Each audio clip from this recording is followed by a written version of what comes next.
여러분, 재건축의 가장 큰 걸림돌 제초안 과연 폐지될까요? 궁금하시죠? 구독, 좋아요 눌러주세요.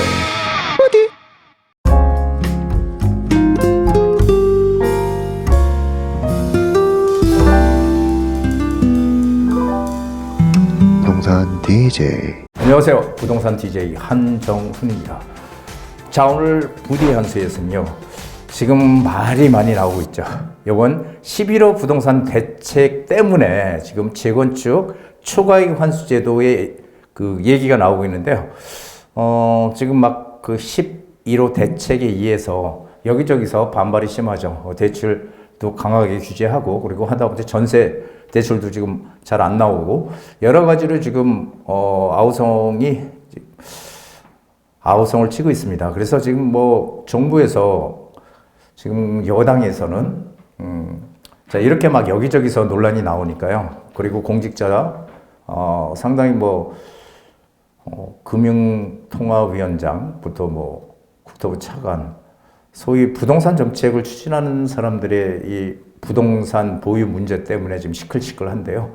그래서 정부에서 지금 이 재건축 초과이익 환수제를 폐지하느냐 또는 완화하느냐, 이런 논의가 지금 본격적으로 지금 시작이 되고 있다고 합니다.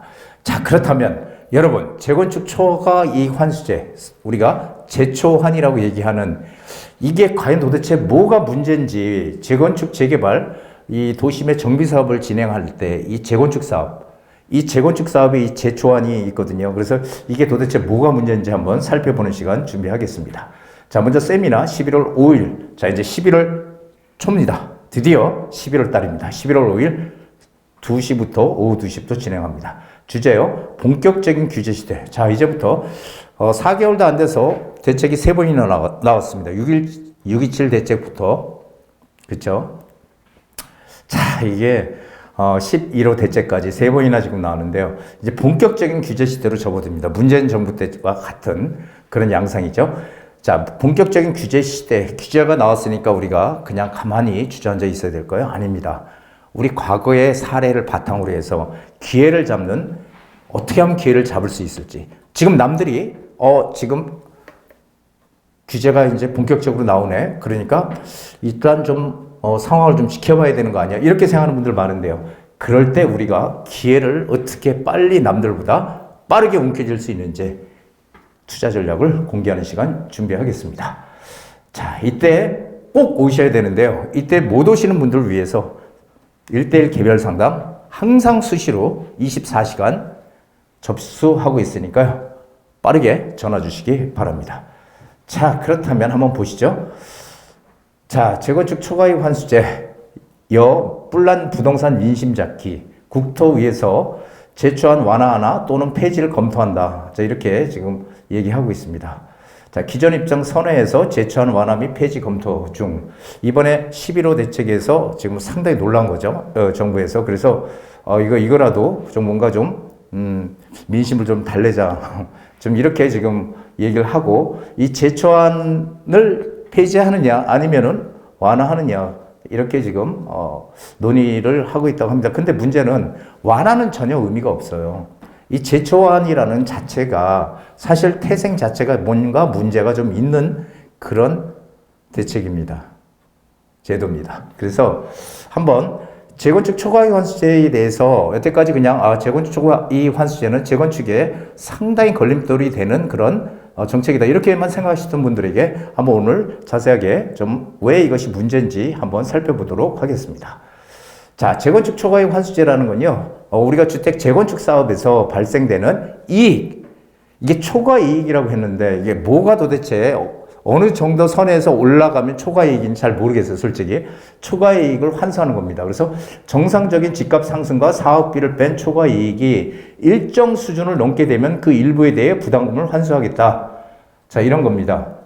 근데 여기서 제가 의문스러운 게 뭐냐면은 이 정상적인 집값 상승과 사업비를 뺀 초과이익, 이 정상적인 집값 상승이 도대체 얼마가 올라야지 정상적인 집값 상승입니까?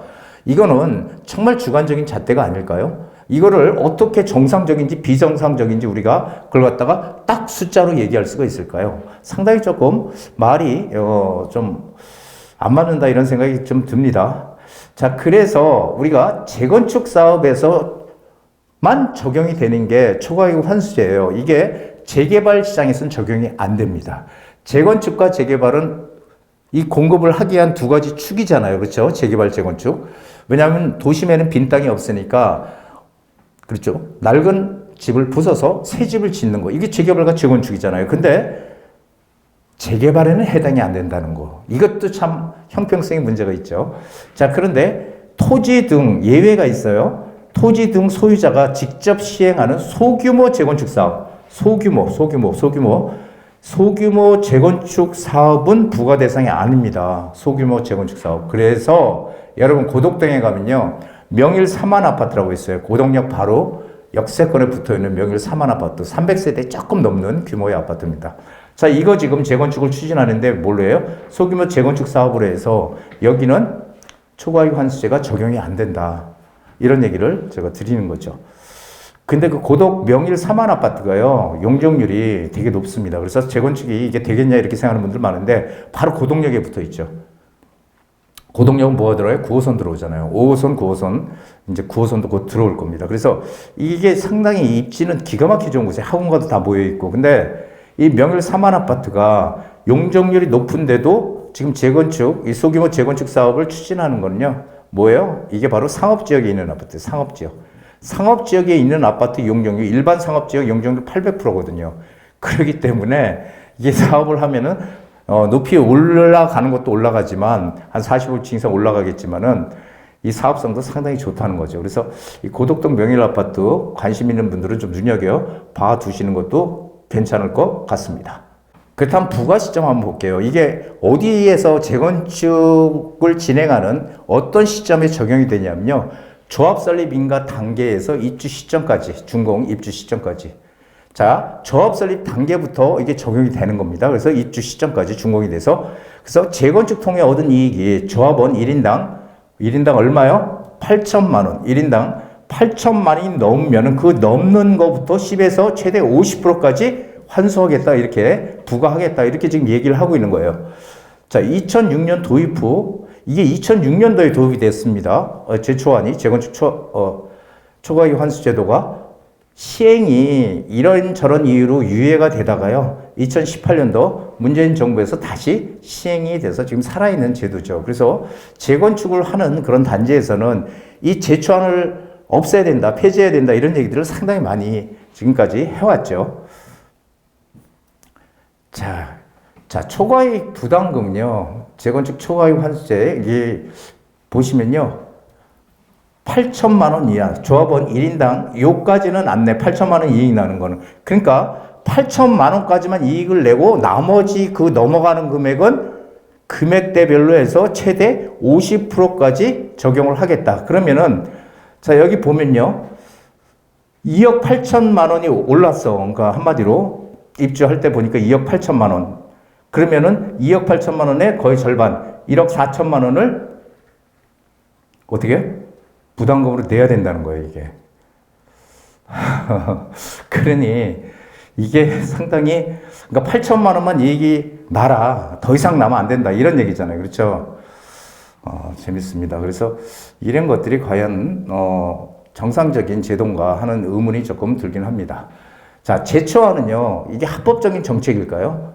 자, 이게 보시면요, 이게 합헌 판결을 받았어요. 2019년도 12월 27일 날 재건축 초과이익 환수제 합헌 맞다. 그래서 8인 중 6인이 합헌, 2인이 위헌. 그러니까 8명 중에 6명이 찬성했어요. 그래서 일단은 제초안이 지금 유지가 되는데요. 이게 이제 어떤 이유에서 이렇게 지금 됐냐면은 한남 연립 재건축조합 있죠. 한남 연립 재건축조합에서 행정소송을 진행했는데요. 아니, 이거 경기도 침체하고 상황도 안 좋은데 부담금은 왜 이렇게 현실성이 전혀 없냐. 이렇게 하면서 소송을 한 거예요. 그랬더니 여기서 승소 판결을 낸 거죠. 그러니까 합헌을 했으니까.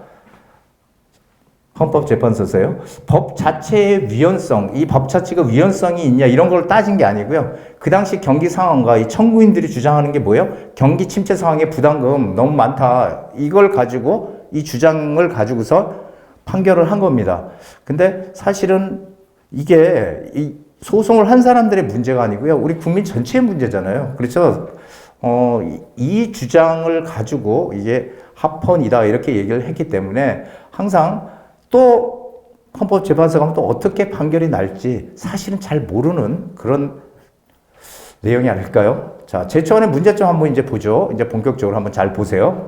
이게 분담금이냐 세금이냐의 문제예요. 이게 분담금이야. 세금이에요. 제가 이제 분담금이라고 얘기를 했는데 분담금은 누진제가 불가능하고요. 세금은 누진제가 가능해요. 누진제라는 건 뭐예요? 소득이 높은 사람한테 세금을 더 많이 매기겠다는 높은 그런 세금을 매기겠다는 게 누진제거든요. 근데 현재 제초한 재건축 초과이익 환수제도는 분담금은요, 이 누진체계예요, 누진체계. 한마디로 많이 이익이 나면 많이 내고 이게 누진제거든요. 자, 또 하나 분담금은요, 어떤 명확한 목적을 위해서만 활용을 하는 거예요. 그런데 세금은 목적에 제한되지 않고 활용이 가능하다는 거죠. 실제로 서울시에서 보면은요, 예전에 강남구에서 걷어들인 이 제초한 부담금, 강북에 사용할 수 있도록 공청회를 개최했어요. 이건 뭐예요? 강남구에서 걷어들인 거를 강북에 사용한다고? 이거는 세금의 성격이 강하죠. 그래서 사실은 지금 제초하는 분담금이 아니고 실질적으로 세금으로 우리가 인식을 하고 있다는 얘기죠. 그래서 제초안의 문제점이 뭐냐면요, 이중과세 논란이에요. 우리가 양도세도 집을 팔 때 내는 거잖아요, 세금. 그리고 이 재건축 부담금. 이게 두 개다. 한마디로 이중으로 돈을 내야 된다라는 얘기죠. 그래서 이중과세 논란도 지금 상당히 불거지고 있고요. 문제점이 많은 제도 중에 하나라는 거죠. 또 하나는 내가 냈는데 살고 있어요.